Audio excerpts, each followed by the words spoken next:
here at the arena in San Juan. Volleyball Central, Boom Gonzalez together with Doki and Laurel. Later on, FEU and De La Salle tangle with each other. But first, the business at hand. Adamson ahead 8-4 and ahead 2 sets to love against the UE Lady Warriors. During their warm-up, kita ko yung Adamson talagang they were having fun.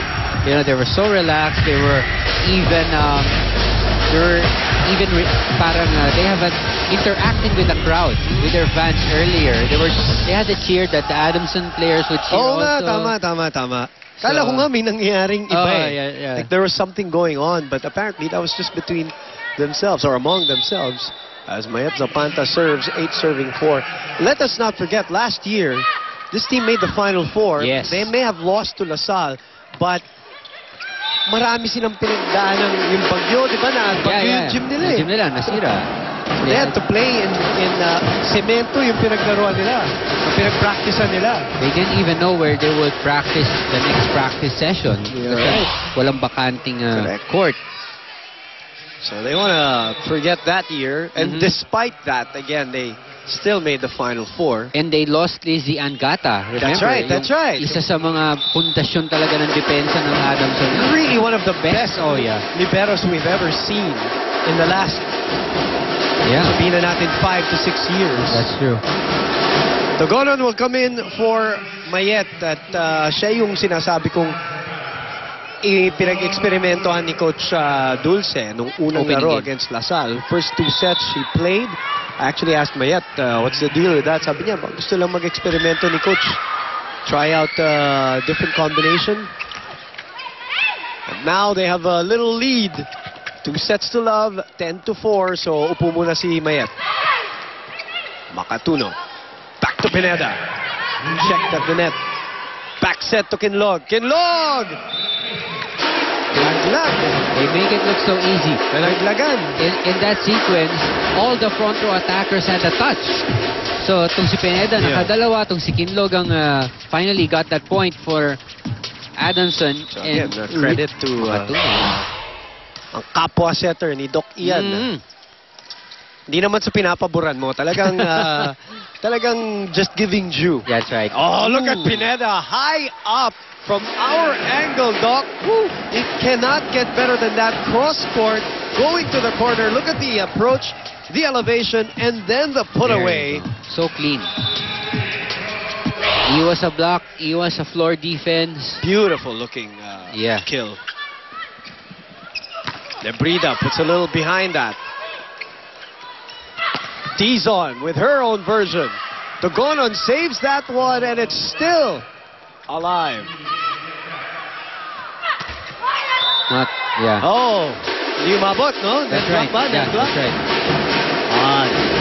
Didn't touch the blocker. Coach Mami applauding the effort of Togonon, who did not give up on that play. Look at her having a ball, and right now Yui is being clobbered.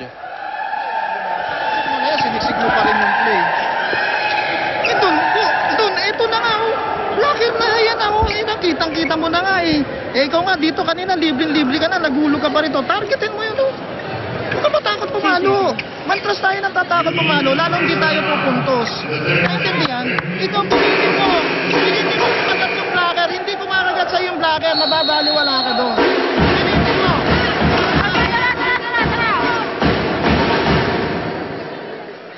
Kapit tayo, kapit. Hey, lady! Warriors fight! Wait, tagalang. Well, right now, it is a 9-point lead. Imagine, 11-0 yung score nung una do against NUFMUE ng 5th set of all sets. And again, that was a mental thing.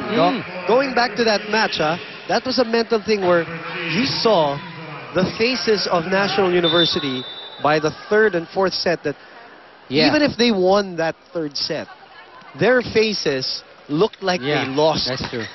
As Pineda continues to pounce high up. I was watching that game in the TV room, and I was starting to believe that it's going to be the day that I'm going to see a 15-0 for the first time in a 5th set. So, sabi ko mukhang posible palang mangyari. Because 11-0, only 4 points, and the way that NU played, you're right. It was like they weren't really on the floor. Yes. And you know, there are expectations of that team. True. And that's a learning Big process for them. Oh, the learning process yun para sa kanila to handle the talk, Yeah, to that's handle the buzz, to handle, you know, any kind of adversity that comes their way. Dumoble yung puting buhok ni Coach Naku, Francis. oo nga, this year. binibiro mo nga, no? Nung larong yun. And he kept saying, during the timeouts, respetuhin nyo yung kalaban nyo. Yeah. Don't be overconfident. This year, it's pretty hard to be overconfident with the teams that we've had. As Pineda, again with that one, Kite sends it over for a free ball, so they go back to Sheila, who varies her attack. Another free ball. Easy over. May goes to Pineda. Zone 1, but Bulan was there.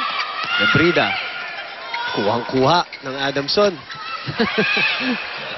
Guevara is always blocking this way. Togonon saves that. Pineda again. Oh, ito may pagod na yun eh. Oo naman. Pagod na yun. Apat na sunod. And we can give her that. First spiking error, probably just a second for Pineda in this match.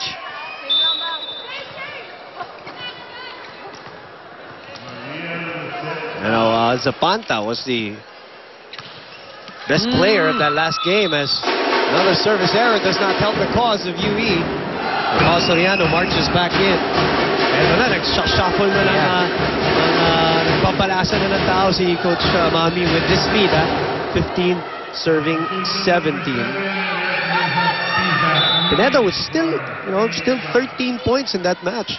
But Zapanta was backed up by Soriano, who had 14. Pineda had 13. Kinlog had 13 in that long match against UST. And That's true. again, a testament to the setter there. Yes. Ayan na naman. Makatuno. Napatukan tuloy. Affectionately, siyempre. Affection yun. 16-7. Back in a moment, Adamson lording it over you.